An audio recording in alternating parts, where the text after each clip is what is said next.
Now, normally, I would start one of these things off by saying, good evening. What I'm going to start off with today is, what kind of an omnishambles clusterfuck was that? I don't actually know what half those words mean. It means an absolute fucking... Sorry, Tim. There's going to be a lot of sorrying Timming tonight, based on what we've witnessed. I'm just really fucking glad, sorry, Tim, that I had a really fucking, sorry, Tim, busy day at work, because I didn't get to watch most of it. Simon, you're going to have to calm me down here. I think what could go wrong did go wrong. I mean, we did a brief thing in the last episode about whether the toss was going to be important or not. It looks like that's probably the case. Not that that's an excuse for how poorly England played, but very standard fare for shorter format games in India, really, wasn't it? I mean, how many, considering we lost, they effectively won without losing a wicket, although because they did lose a wicket, but that poor Will Young was out fucking first rock. Yeah, snaffled down the leg side as well, not even like a... I mean, so just to clear this up, a bloke who not a month ago was over here batting 8, looking organised, but nothing more than that, bowled an absolute shower of shit first half today and somehow got Harry Brook out. And then got 123 red. I mean, we know Devon Conway's a good player, right? But this bloke's, in effect, filling in. Well, on him, just a good player. Well, yeah, but I mean, this Ravindra, whatever his chops is filling in while Kane Williamson's still unfit. Well, they can't drop him now, and the rest of them didn't get a go. So unless if Kane Williamson's fit for the next game, does this lad now open, or is that a bit harsh on Will Young? No, I think they've got that Chapman, haven't they? That didn't do anything, that didn't bowl. Maybe. That will probably miss out next game. I mean, to be fair, they only had 11 fit players by the sound of it, and they beat us. It just, I think it was a case of what could go wrong did go wrong. And you look at every minute in the game. We've always said, we spoke about it before, that winning games of cricket is about winning moments in the game. And within the England innings, as soon as it looked like, I mean, you look, that's the first time ever in an England male or female one-day international that all 11 batters have got double figures. Yeah. So you can't say people aren't trying to do it, like getting in, but as soon as anyone looked like getting in, they got themselves out. We must thank Andy Zoltzman for that stat, by the way. That is not something that we came up with. That's something we found on Twitter. I think it's one of them things. I wouldn't read too much into it. At the last World Cup, we got beat by Australia in the second to last group game or whatever it was, which then meant we effectively had 6 World Cup finals in a row to win it and whatever. So, look, today is not going to define our tournament, is it? Like, we're not suggesting that for a second. But no. I mean, we lost. They reached 283 for 1, I believe, in 36.1 overs. Yeah. We didn't just get beat; we got battered. Like it was as one side of the game as it could possibly be. But I mean, they're on to chase 400 there, aren't they? Yeah, and like I say, I think we need to be careful with what things we jump to.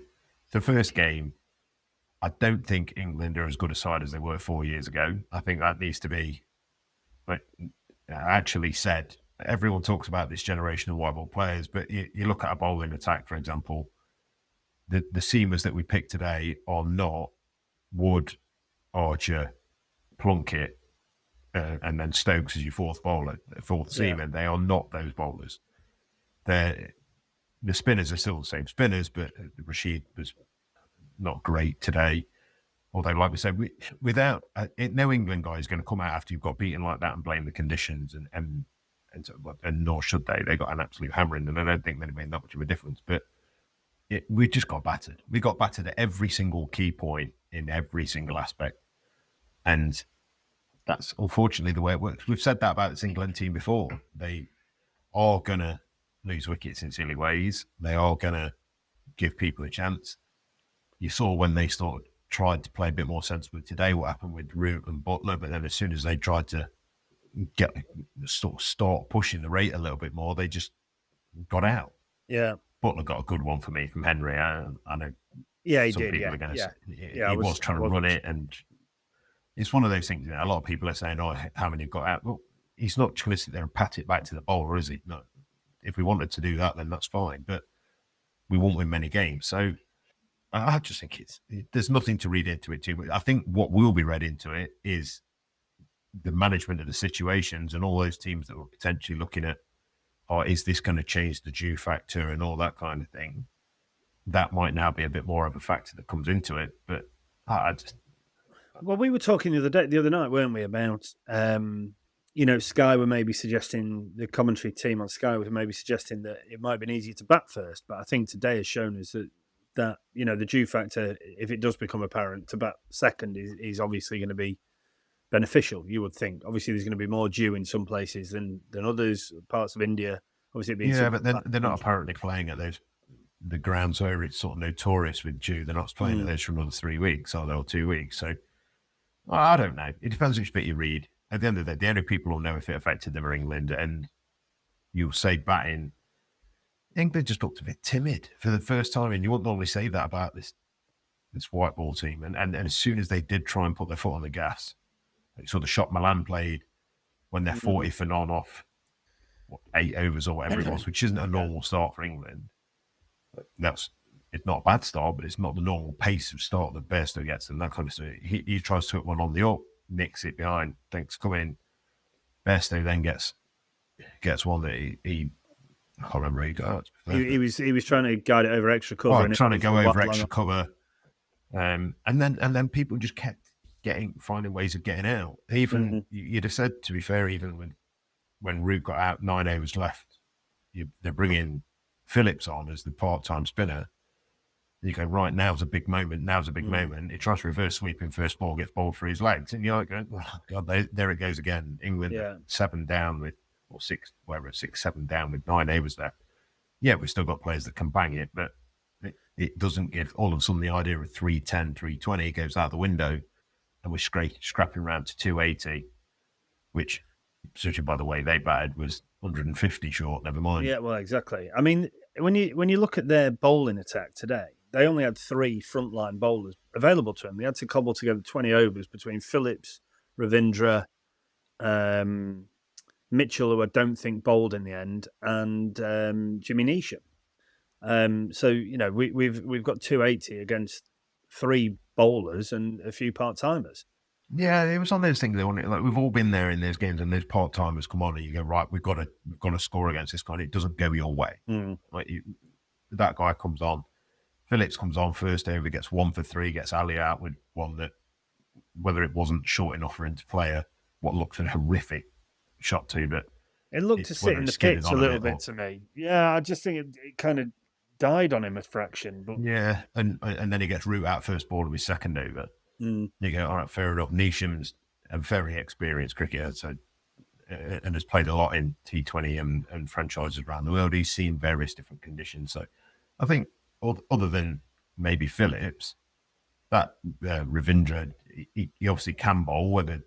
And they I think by the looks of it, so how they bowl, the spinners, they fired it in. They use that to almost bowl it back of the length, trying to fire it through and go, right, that's what we're going to do. And then when the tail came in, Santner was just too good for the guys at the end, and he bowled. I mean, he got Chris Wokes out in a way that wasn't amiss to watching club cricket. Yeah, that's where you chuck it up outside off stump and watch him try and whack you over your head, and you cloth it straight up in the air. And so in there, yeah, lots. But I just think they got battered, and it's one of those things that can happen. Or the one thing you can hope is, I mean, our run rate is going to have taken an absolute flogging.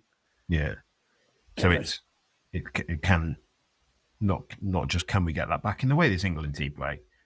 There's every chance we can get that back to being something respectable. But is that the bit that's going to cost you at the end of the tournament, especially now with it being, if it was a straight shootout cricket-wise, but with it being so much, what apparently looks to be so much more toss-determined, is that going to be a factor that comes in further down the line?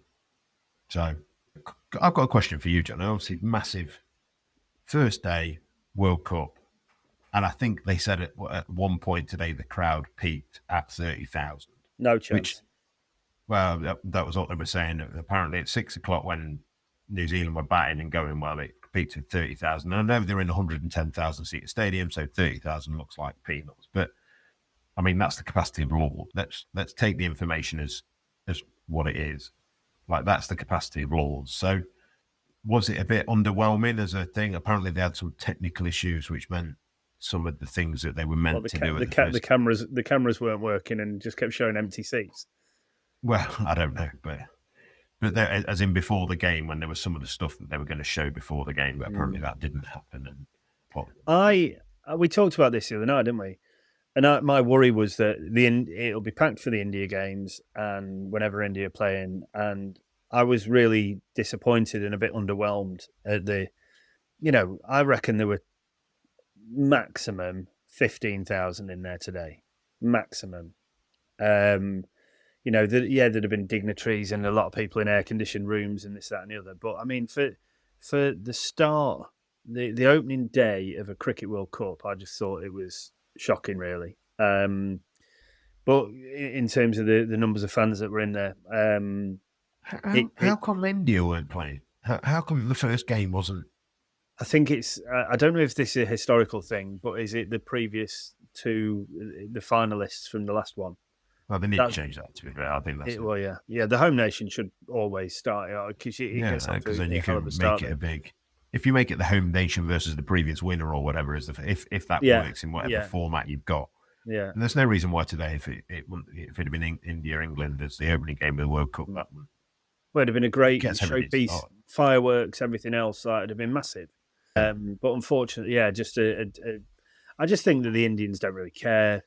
I think we're getting the impression that the Indian fans don't really care about 50 over cricket. And I think that there's a worry that 50 over cricket is going to die. And I think based on what we've seen today, do the ICC really care? Are they more interested in other formats that make them quicker cash? I don't know. I don't know. It'll be interesting to see how it goes on throughout the tournament and see what goes off. I wouldn't be surprised to see a lot of other, very empty stadiums for games that aren't India focused. So you say tomorrow's game between Pakistan, the Netherlands and Pakistan. Yeah. So there's no Pakistanis allowed in India. So there'll be no travelling fans from there, and I can't imagine that there's 90,000 Dutch going across. What, the Orange Army aren't going to make their way over to? Well, they're all following Max now, aren't they? Anybody who's Dutch just goes and watches the Formula One because they're good at that. That's true. So the Orange Army are all wearing crash helmets somewhere, Bahrain or wherever they are in the world at the minute, the next Formula One race. So. Hyderabad. That's the Formula One. Maybe they could have coordinated that to have an Indian Grand Prix at the start. At the same time. But a bit of an underwhelming start. Pakistan, Netherlands tomorrow. I have gone for a comfortable, or maybe even an easy. I can't remember. We're going to have to talk about Super Brew because we'll come on to that in a minute. Get it right today. Well, so. There are 48 people playing. 40 of them backed England today across various different stages of various different size of win. Only 8 people, including Eugene, backed New Zealand, but no one backed them to win by the margin that they did. So, what was that classed as a thrashing? I think it was classed as. I think they created a new category for it, something called bent over and well and truly rogered. So that will now become available on Super Brew as an option for other matches in the tournament. I mean, look, surely we can only see this going the way of Pakistan tomorrow. I've gone Pakistan thrashing. Have you? I think I've gone Pakistan easy. I think. So, I don't. I mean, yeah, it's. Well, I think it massively depends. If Pakistan bat first, if Pakistan bowl first, then I can't see the Netherlands getting anywhere. However, if you look at their pace attack, if it is coming on slightly better to the back, they'll be too fast for a lot of the lads from the Netherlands. So that's no disrespect to them, but we've seen how some of the minnow countries play that quicker bowling. So I can't see it being anything but Pakistan at minimal comfortable. Yeah. Oh yeah. I think it's going to be easy or a thrashing would be my guess. Yeah. So well, two of us will be back tomorrow to discuss that. Well done to the 8 of you who predicted that New Zealand would win on Super Brew today. So you've got a better start. Well, eight of you have got a more comfortable start than the other 40 of us in pool week 1. England must do better. New Zealand, I can't say I'm surprised. They're a hell of an outfit, and they obviously came out firing and did very well with an 11 that you would claim is probably light compared to what an 11 that they could put out. So when you've got the likes of Southey, Ferguson, Williamson not available for today, they're going to certainly be 3 players stronger, although Matt Henry's been bowling fantastically well recently, so deserved his place probably on merit anyway. But anyway, we shall love you and leave you. Tough day to be an England fan today, but they will improve. I have no doubt that they're going to make semi-finals until, well, maybe after another 2 games in which we've been bent over again twice. Well, we've got beat by Bangladesh. If we get beat by Bangladesh, I'm not doing another one of these, by the way. But yeah. Some people might be happy with that. I don't know. Chastising day, but we go again. And thanks for tuning in. We'll speak to you tomorrow. Bye-bye.